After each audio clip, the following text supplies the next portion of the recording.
Good morning.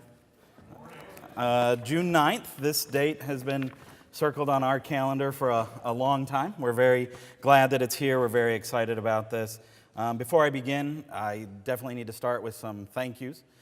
First to Peter for being here, encouraging us, provoking us, looking at what many of you already do in the community, but what more can we do?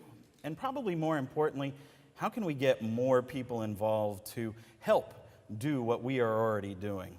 I need to thank Danielle. A couple of years ago, in thinking about not only what could Up With Trees do more and better, but there were some disconnects in how we function together as a community looking at the urban forest. And I had these questions going through my mind, and in some ways, I didn't even know what I didn't know.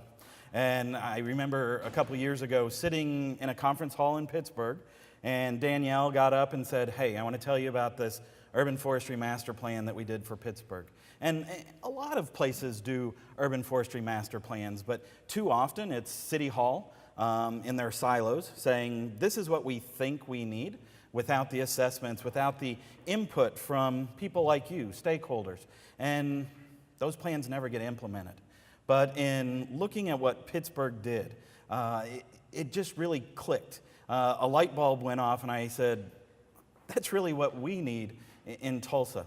And so I ran up to Danielle in Pittsburgh and I asked a lot of questions. And then last year in Charlotte, asked a lot of questions. And there have been emails back and forth and phone calls and webinars. So if anybody's probably happy that June 9th is here, it's Danielle, because it's, okay, maybe Up With Trees will be busy enough that they can stop stalking me.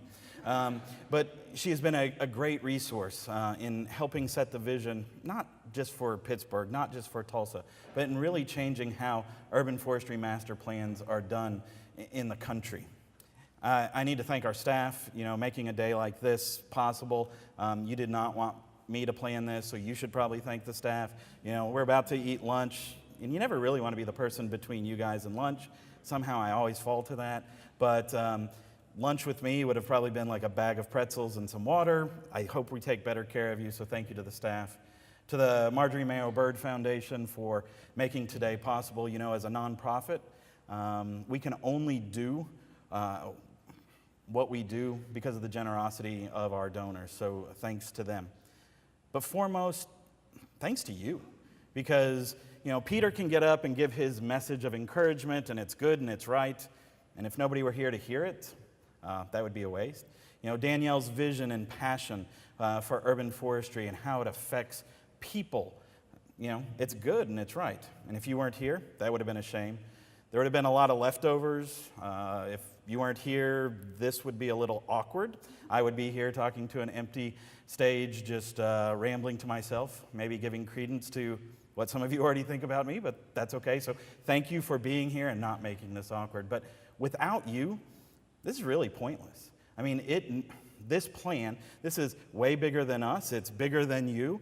We can only accomplish this by working together. And without partners to work together with, this would be completely moot. So thank you guys for being here.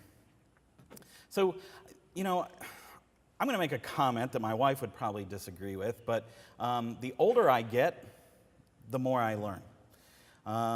But I don't, I'm not unlocking the riddles of the universe. I'm basically coming to, I'm understanding why cliches are cliche. And one of those things that's really, been impressed upon me lately is this concept that, guys, time flies. And you people are busy people. And you guys understand that. Your hours roll by. They go into days, that go into weeks, that go into months, to years, and yes, even to decades. I mean, consider this, it is 2015. 15 years ago, we were concerned that the world was going to end, our computers weren't going to work. That was 15 years ago. 9/11 was 14 years ago. Time flies. And where that really became evident to me, I mean, if you can insert a kid into a timeline, that gives you a really good benchmark of how fast time flies. You can have two people they go to high school together, they go to college together. They get together 5 or 10 years later, and yes, they may have put on a little bit of weight or lost a little bit of hair, but for the most part, they look the same, they act the same. Everything goes on like normal. But you put a kid into that, you don't see each other for 5 years, it's a newborn. You show up 5 years later, that kid's running around and talking. 10 years later, they're doing crazy antics. 20 years later, how's your daughter? Oh, she graduated from college. That's a really good benchmark of how time flies. And I was confronted with that recently. Like you, I basically go where my phone tells me to go next. I look at that calendar and go, okay, this is where I got to be and this is where I've got to go. I was in my car in my driveway getting ready to back out, and it hit me. What on earth am I doing? I'm waiting for my wife and my youngest daughter. I've got 4 daughters, and my youngest daughter to come out. We're getting ready to back out of the driveway, and I'm thinking, oh my goodness, I am taking my youngest daughter, the baby of our family, to go enroll in high school. I mean, it was just this, holy cow, where has time gone? So in retrospect, I'm thinking of all the great times I've had with my kids and all the fun things we've done.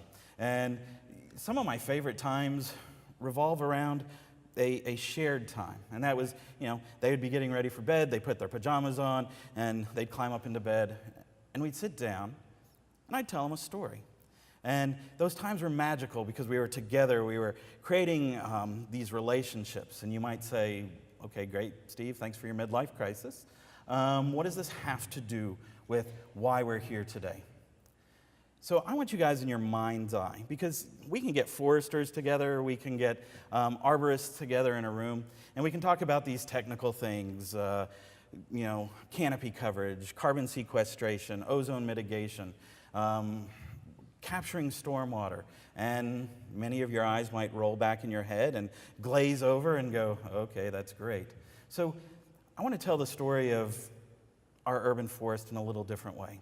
I want you to, in your mind's eye, imagine a tree, your favorite tree in your community. And that may be something of cultural or historical significance. It may be one of those trees in a park that you love to sit under and read a book. It could be a tree at your house. I've got a tree like that. It's a crabapple in my backyard. Do I love crabapples? Nope. I have to clean up crabapples from my patio all the time. But I can tell you that crabapple blossoms at the end of March or early April every year.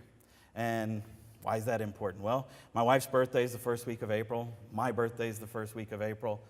More importantly, the Final Four of the men's basketball tournament, first weekend of April. So, 2 birthdays, watching basketball, it's a great reason to have a party. So we invite friends over, and they think I'm a genius. It's like, oh my gosh, look what you have done. I didn't plant the crabapple. I prune it, and I take care of it.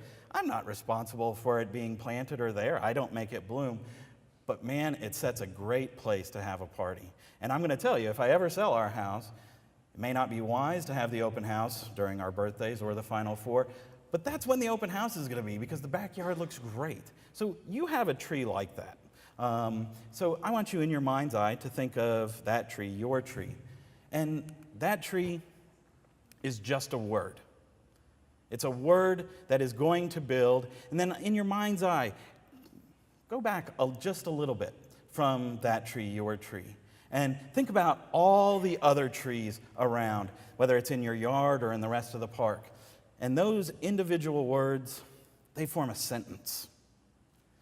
A little bit further back into your entire neighborhood, those sentences make a paragraph. And ladies and gentlemen, think about our entire community. That's our urban forest. That's our story. And so this is really the question for you to start answering today. What story do we want to tell? And who are we telling this story to? Well, in many ways, we're telling it to each other. We're telling it to our communities, your constituencies, the people that you serve. We're telling it to the next generation. And yes, there are people all over the world that come to Tulsa, Oklahoma in the engagement process to talk to you, to say, please come, have a seat at the table. We want to hear your voice. Many of you shared stories saying, we recruit people from all over the world, and we bring them to Tulsa because we want the best and the brightest. And the way our city looks really impacts their choice in coming here. So we are telling this story to the world. It's really what brings us together today. How are we going to write that story? So today's not really the beginning of this process. Today is really the logical progression of relationships that we already have in this room. Many of you know each other. We know you. Over the last 39 years, Up With Trees has worked with so many of you in many different functions, working alongside you, with you, for you. So the real challenge of today is how are we going to take those relationships and the synergy that comes from those relationships to make each of us, therefore all of us, more efficient, more effective, therefore having more impact on the people that we serve and the communities that we love. So I use the word impact. Yeah, it's kind of a squishy word. How do you define impact? How do you define, yes, we are making headway into issues? Well, to back up a little bit, I said you get a lot of foresters in a room or arborists, and they use technical things like canopy coverage. So we put a definition of canopy coverage in the front of your book, and it talks about, well, it's from this end of the tree to that end of the tree. Well, how much coverage does that one tree's canopy give? But in looking at an entire city or area, a county, taking all the trees and all that they cover, putting it into a percentage, and Danielle talked about that. We've got 22% canopy coverage in the city of Tulsa. We know that from an assessment that we did in 2010. But why canopy coverage? Well, because canopy coverage is a benchmark. There are direct correlations in studies that have been done. Increase in canopy coverage results in specific benefits. So, increase in canopy coverage has an effect on general health issues. Increase in canopy coverage, with that you have lower incidences of cardiopulmonary issues. Is that because trees take pollutants out of the air and we don't have to breathe them? Yes. Is that because trees create more walkable, rideable, runnable cities and people are healthier? Yes. So there are general health issues.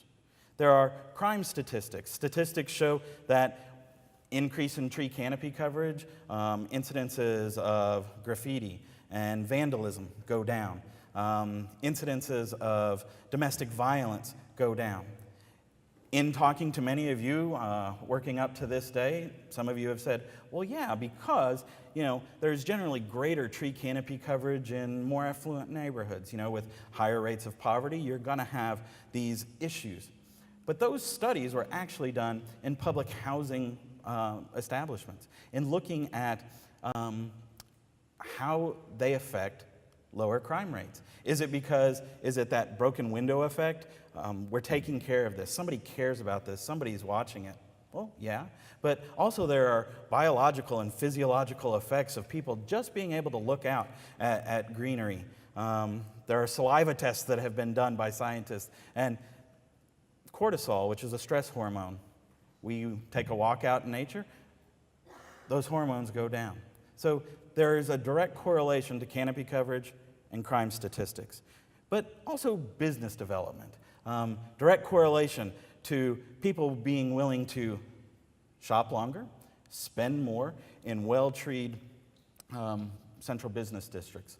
I call it the Utica Square effect. Imagine Utica Square without the trees. What would it be? It would feel different. It would look different. You wouldn't park there as long. You wouldn't stay. If I were a restaurateur, I think I would like the trees. The longer you stay, the hungrier you get. You're going to come in and you're going to eat. So there are direct correlations to business development. So if you would think of that, public health, public safety, business development, those are pretty big issues. It doesn't matter where you live, direct correlation to looking at tree canopy. Tree canopy was such a big issue. I know the 2007 ice storm. December of 2007, a third of the state without power. I think some of you probably were there. It created days, weeks being without power. But there was a great concern of what are we going to do? We are known as green country for a reason. It's not because of our Bermuda grass. It's not because of our azaleas. So what is the plan? So with visionary leadership from city leaders, from the philanthropic community, from nonprofit leaders, a plan was put in place to plant 10,000 trees citywide in public places. So going from this desolation to this hopeful outcome. Why? Because the concern was, flash forward 10 to 15 years, and losing all of these trees, what are we going to replace them with? We need that canopy coverage because of those big issues, because of the aesthetic effects, because of the property valuation, because of the green spaces in our parks.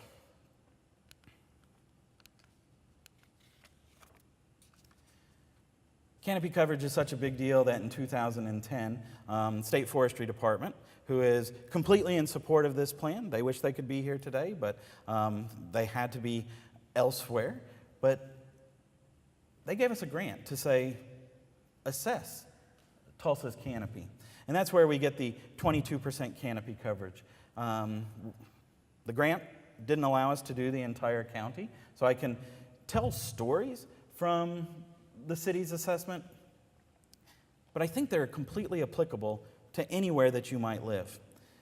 In looking at some of the issues within neighborhoods, I heard somebody ask the question about, well, what about those neighborhoods where they go in and they clear all of the trees and they put the houses in, and then they put one, generally ornamental pear, on the front left corner of that house. So we picked a neighborhood like that, and we went out and we assessed it. 7 years after it was established, in every house, there was still the one pear tree. Nobody had planted anymore. Canopy coverage hadn't increased. And I would have you think about impending problems with that practice. One, we lost all the canopy coverage of the trees being taken out. One type of tree was put back in, probably not the best one for Oklahoma and our windstorms and ice storms. But if it were the perfect tree, all of those trees planted at the same time, they're going to age together. They're all going to die at the same time. That was another issue that we found out. We looked at an affluent, well taken care of neighborhood in Maple Ridge, and looking at those trees, many of those trees planted in the 1940s, 50s, 60s. And many of those people said, hey, we have great canopy coverage. And they do. It was wonderful, or more correctly, they did. They said, we don't need to be planting. And all of those aging older trees that are susceptible to issues in an urban environment. Along came a microburst 2 years ago, taking out many large trees in those neighborhoods. There were no intermediate trees. There were no new plantings going on. So that was a challenge that came forth from the 2010 assessment. And then we looked at, lower income areas that, there's just not the disposable income to take care of those trees. What are the issues there? A lot of fence line trees, poorly maintained trees, eyesores. So those benefits that we get from trees are not being fully maximized in those areas. So as you think outside the box this afternoon and trying to answer some of these questions that will be taken into account in the master plan, I would have you think about some of those issues. So, canopy coverage is a benchmark, but it's not an end-all, be-all. As Danielle mentioned earlier, Detroit has seen growth in their canopy coverage. Now, there's a great partner up there, the Greening of Detroit. They didn't do this, but there are certain areas of Detroit that have just been left to go back to nature. Is the canopy growing? Sure. Are they getting the environmental benefits from those trees? Detroit may have the cleanest air and cleanest water that they've had in a generation. But think about all of those other benefits that trees provide. Any increased home value here? Business development? No. Why? Because that type of planting right there, there's no intent. It just happens. To fully maximize those benefits, we've got to be intentional in how we plant. So another squishy word, impact. We defined how we're going to measure impact in canopy coverage, but how are we going to show intent? Well, I don't know how you guys show intent in what you do, so I will speak to what Up With Trees has chosen to do. We have taken that 2010 canopy assessment, very much like Tree Pittsburgh did, and we were approached by a graduate student from OU Health Sciences Center who said, I'm interested in looking at the correlation of health benefits to trees in certain areas. I know that you guys have done tree assessments before. Will you help me out? And so what we did in looking at an area of town that she happened to be interested in, we took a mile section between 56th Street North, 46th Street North, basically Peoria to Lewis, in looking at what is the state of the urban forest there. And what we found out was about 14% tree canopy coverage. So if you think the city of Tulsa, 22%, 14% here. So what that student did was went to the Tulsa County Health Department and got, by this zip code, overlay map for incidences of cardiopulmonary issues, rates of diabetes, crime statistics. You want to take a venture at a correlation? All of them extremely high compared to society at large.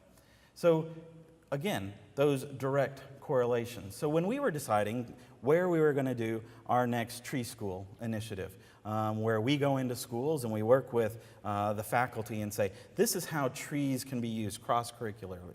Whether it's, science is easy with trees, but how about math? In measuring the diameter of a tree and then figuring out what the circumference is, in engineering and plotting where that tree is and inputting that data. We work with the faculty through that. Then we go into the classroom and we teach the kids, which culminates with a planting at the end. And that planting actually leaves the tools that we've taught the educators about how to use. They have trees to take the kids out. I heard somebody say about planting lots of different trees. We've planted teaching arboretums, and so kids can go out and compare and contrast. But where were we going to do our next one? Well, we had the data right there. There's a school right up there, Gilcrease Elementary, that if you look at the map, there are no trees. This elementary school had been moved into a middle school a year prior, a new playground put in, and no trees around it.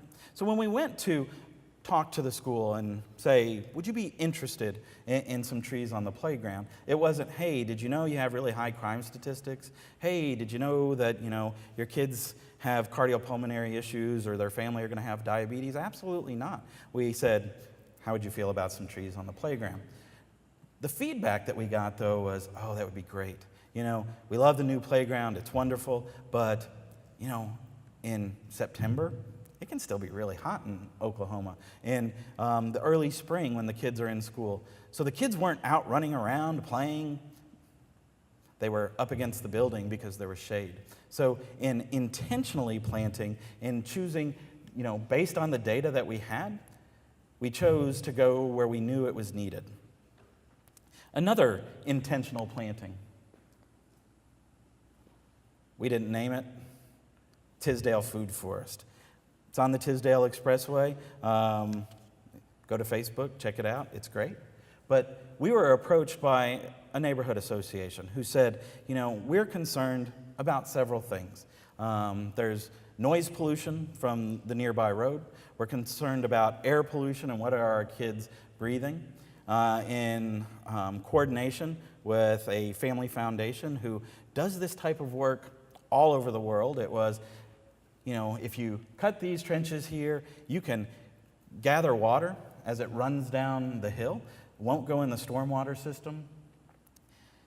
It is a food forest, so we planted fruit and nut trees. There's coordination between another nonprofit in utilizing their at-risk youth, training them to take care of these trees. And when they start producing, to harvest, take those to market.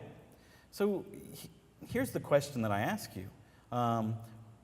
Were those trees planted for noise pollution, for water quality, for air pollution, to grow the canopy, to be a beautiful entryway when they're blooming in the spring, to produce food, to reach at-risk youth?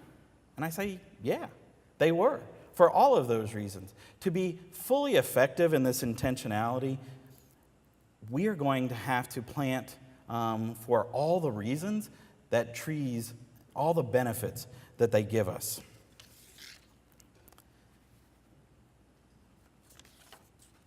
If I could keep these in order, this would be much more helpful.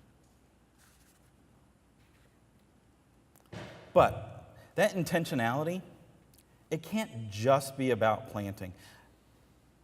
Many of you have asked questions regarding maintenance. That was something posed to Danielle. How many foresters are in the city of Pittsburgh? I know from a city forester standpoint, we have one in the city of Tulsa who doesn't have what he needs to take care of what we have. So the intentionality has to also be in maintenance. And I think all the municipalities represented here, you have those same issues. Peter spoke to them. There are always going to be issues with budgets. How can we do it better? How can we work together to be more efficient in what we already do, more effective, therefore having more impact? The maintenance of what we are going to do is imperative, because there are public safety issues, there are power delivery issues. Trees become an eyesore. Once they become an eyesore, think back to that picture in Detroit. You are not getting all of the benefits that trees provide. Maintenance also means knowing what we've got. Danielle talked about inventory. We need to know what we have. Why? Well, I would ask this question to any of you who work for a municipality. If you question that, do you know how many police cars we have? Or if you work for street and right of way, do you know how many vehicles you have for that? And you would say, absolutely we do. Well, why do you? Well, we have to know how often we need to perform maintenance on it. We have to change the oil. We have to rotate the tires. Well, for that very reason, we need to know what we've got from our trees. How frequently do they need to be maintained? What do we need to be watching out for with pests and diseases? But people have often said, yeah, Steve, those cars, those fire engines, police cars, and everything else, those are assets of the city. And I would have you come to the conclusion that trees are definitely an asset of the city. Drive anywhere in the city and look and imagine, take out in your mind's eye, look out these windows right here. This is one reason we picked this, because of the great green space out there. Take all those trees away. I'm going to tell you, those condos over there that were built, if this place didn't exist, those condos would not be there. The revitalization of the Pearl District, it is because of this place, because of what it makes as an asset to the city.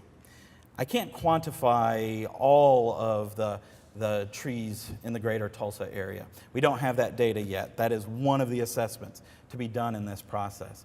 But last year, we completed a full inventory of just the Up With Trees sites, the almost 700 sites, the over 20,000 trees that we are responsible for in the greater Tulsa area.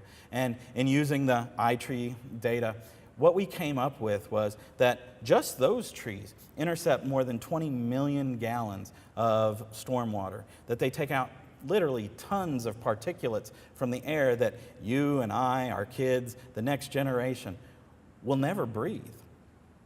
They have a replacement value of $41 million. So the next time you're driving on the highway and you see one of our signs, forget the sign. Look at the trees behind the sign. And then imagine if they weren't there. Trees are definitely an asset to our communities. So that intentionality to be fully effective in this plan, it does require these assessments. And that's what we are going to be doing over the next many months in gathering that data to fully inform the feedback from the goals that you will set. But what are we starting with? So that process that Danielle talked about, what do we want? That goal, that vision, that dream. But to get to there, we really need to know with what we're starting with. And so that is the importance of these assessments. So the iTree Eco will be done, canopy extraction, where can we plant by zoning and code.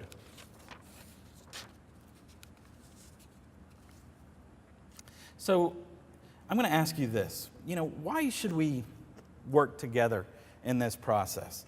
And what I would have you consider is, what are you working towards? What are you passionate about? And hopefully you'll see something up here that, that's what I'm passionate about. That's what I do. If you're in the healthcare industry, you do that to take care of people, to heal them, to comfort their families, things like that. But you do it for the people. If you're in the environmental sphere, you want cleaner air, cleaner water. Well, why? For people to breathe, for people to drink. If you're passionate about education, it's to educate those individual students, and at a higher education level to train the next doctors, lawyers, plumbers, electricians. It's the people that you're dealing with. Why should we work together in this? Well, we're not planting trees in southeastern Oklahoma where no one lives. We plant trees in the urban centers because that's where the people are, because that's where they derive benefit from the trees. So why work together? Because, ladies and gentlemen, at the end of the day, we are all in the same business. What we do affects what you do affects what we do. Working together, we can do it a whole lot better. Because we want to make Green Country the place where people want to live, where they want to raise a family, they want to travel to, they want to work, they want to start a business. We want to create places like this, therefore making our entire community the place where people want to do this. Why else should we work together? Well,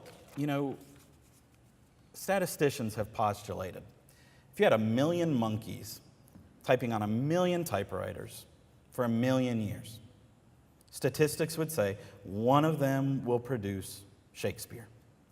To that, I would respond Mark Twain's famous quote, there are 3 types of lies, damn lies, and statistics. So there's probably more than 2 issues with this theorem, but I'm going to put forth 2. I don't have 1 million monkeys, all right?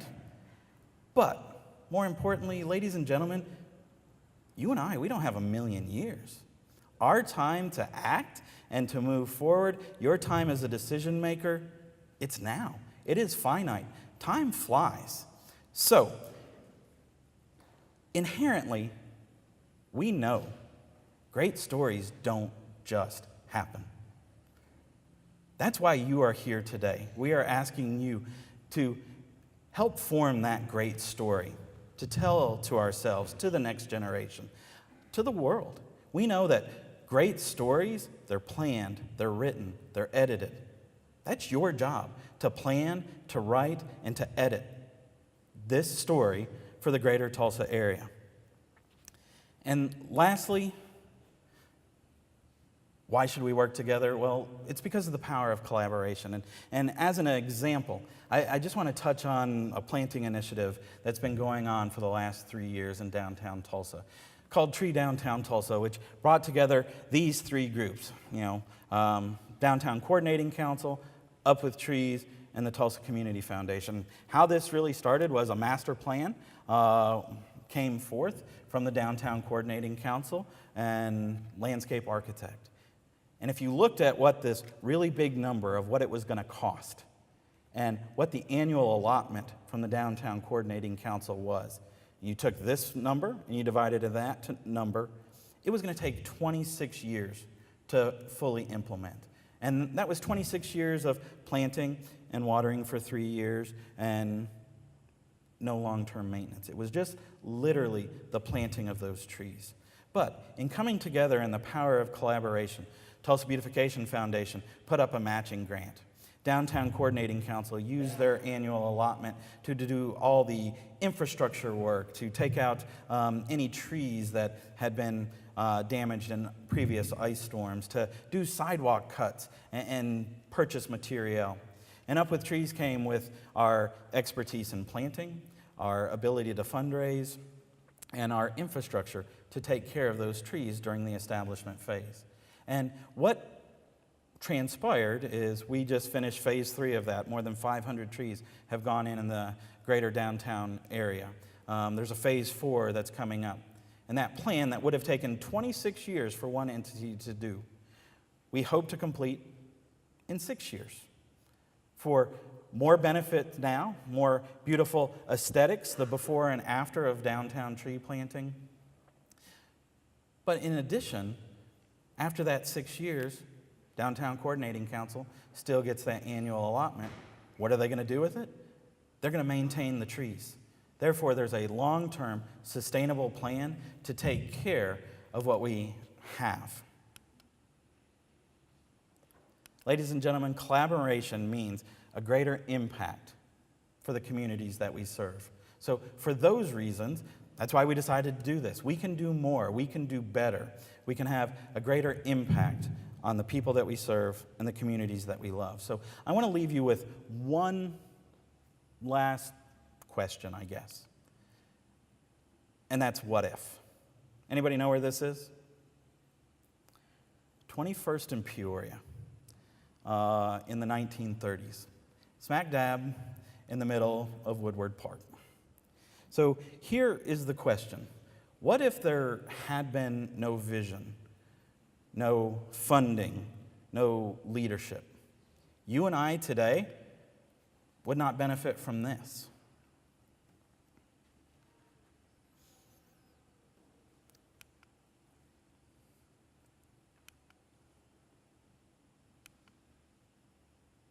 Each of you in your own communities, I know in Bixby, there was Washington Irving Park. What if there had been no leadership in doing that? We wouldn't experience Woodward Park today if people who, nobody's going to remember that we got together 80 years from now, I promise you. No, if you can tell me a city councilor from 80 years ago, you probably need to be on our trivia team at some point in time, but other than that, nobody remembers those people. But this is what people remember. Ladies and gentlemen, we're asking you to be leaders for this fundamental reason. Leadership leaves legacies. 80 years later, you and I still experience that. What is the legacy that we will leave? What is the story that we are going to tell? So I'm going to end where I began. Time flies. 2035 will be here before you and I know it, whether we want it to be or not. So the question is, what will we plan starting today that will endure to tell the story that we want to tell? Thank you very much.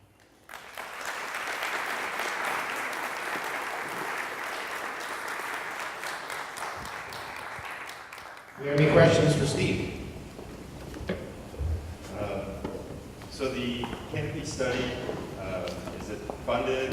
What will it cover? I'm from Sand Springs, so will we be able to use it just for our city? I mean, will it be specific as Pittsburgh's? So the 2 assessments that we're looking at, we just recently expanded it to the full county. So there will be an assessment across the board. We have a baseline for the city of Tulsa from 2010, but we're looking at a full county aspect. So yes, it will be pretty much the exact things that they had done and looking at all of those different facets. I have a question. So we saw that Pittsburgh's canopy coverage is 43%, 42, and we're at 22. 22. Do we have a target in mind for Tulsa? Well, and that's, you get, 5 foresters in a room, you have 6 opinions, and that pretty well holds true. 22%, it's just a number. There was something that came up in a conference, and it was, if your city was established in a forest region, you probably have about 40% tree canopy coverage. If you were founded in a plains area, you've probably got about 20%, and if you're founded in a desert, you've got about 10%. But there are places that have lost great amounts of canopy coverage. There are areas within our town as they are developed that all the trees are raised, nothing's put back. And so it is that planning model and really relying on the expertise in this room, the expertise from state forestry to peg that number, to do those mathematical calculations on number of acres, what needs to be planted, who's going to plant what, and then deriving that cost as well. Any other questions for Steve?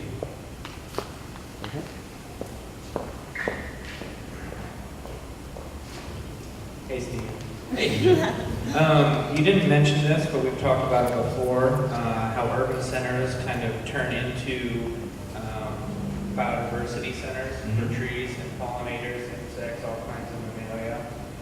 In doing this study, is that something that could not only describe our biodiversity, but make it a roadmap for other communities to access that same diversity through their own development? Sure. I mean, this is, as Danielle said, if you think of urban forestry in the span of human history, it's a pretty new thing. We're always learning. We've learned from Pittsburgh's plan. I hope people learn from our plan. And as we do it, and again, it goes back to that intentionality.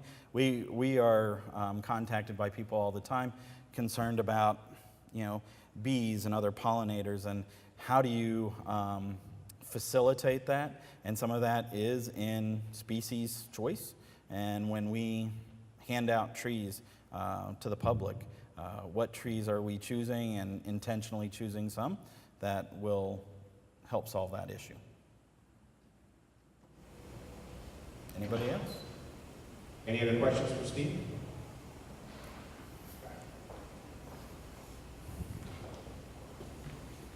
Hey Steve, I would just like to get a rough guesstimate of the kind of timeline that we're looking at, the kind of timeline that Pittsburgh looked at. So, when we talk about how time flies, we're able to really capture that and embrace it. Sure. So, the assessments, back to John's question as well, is it funded? How we're looking at it on those two assessments, organizationally, we're breaking this up over 2 funding years. So we're going to do the iTree Eco this year and wait till 2016 to do the other assessment, again, just because of budgeting. And so 12 months or so to get to that point.